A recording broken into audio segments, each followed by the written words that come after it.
మొట్టమొదటిగా నీ జీవితంలో నీకు కావలసిన డిసిప్లిన్,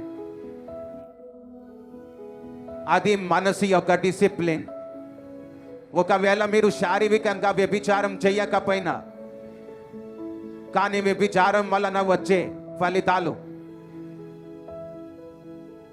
వ్యభిచారం వలన వచ్చే సమస్యలు నీ జీవితంలో నీవు ఫేస్ చేయగలవు. ఎందుకంటే మనసులో వ్యభిచారం చేస్తున్నావు కాబట్టి. ఫిలిప్పీయులకు 4:8 ఇలా రాయబడింది, మెట్టుకు సహోదరులారా, ఏ యోగ్యతైనను మెప్పైనను ఉండిన ఎడల ఏవి సత్యమైనవో, ఏవి మాన్యమైనవో, ఏవి న్యాయమైనవో, ఏవి పవిత్రమైనవో, ఏవి రమ్యమైనవో, ఖ్యాతి గలవో, వాటి మీద ధ్యానం ఉంచుకున్నది. మీరు కూర్చొని ఉండగా అకస్మాత్తుగా మీ మనసు ఎవరో గురించి చెడ్డగా ఆలోచించడం మొదలు పెడుతుంది. మీరు మీ మనసులో ఆలోచిస్తారు, ఈ వ్యక్తి చాలా చెడ్డవాడు, నా దగ్గరికి వచ్చిన రోజు నేను ఒకటి లాగి కొడతానని. నిజానికి సాతాను మిమ్మల్ని మోసపరుస్తున్నారు. వాడు నీ మనసును మలినపరుస్తున్నారు మరియు మీ మానసిక మెంటల్ డిసిప్లిన్ని జరుపుతున్నారు.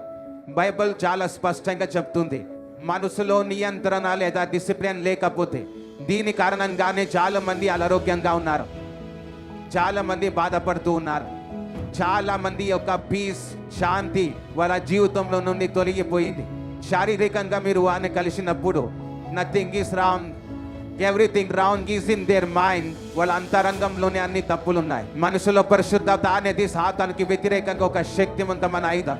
ఎందుకంటే మెంటల్ డిసిప్లిన్ అనేది అత్యంత ముఖ్యమైనది. అదే మొదటి అడుగు. మీ క్రైస్తవ జీవితంలో మీకు ఇక్కడ డిసిప్లిన్ లేకపోతే దాని ప్రభావం మీ శరీరంలో కనబడుతుంది, మీ అవయవాల్లో కనబడుతుంది. దాని ప్రభావం ఆర్థిక పరిస్థితుల్లోనూ, అంతేకాదు మీ పిల్లలపై, భార్య భర్తలపై, కుటుంబంపై కూడా దాని ప్రభావం కనిపిస్తుంది.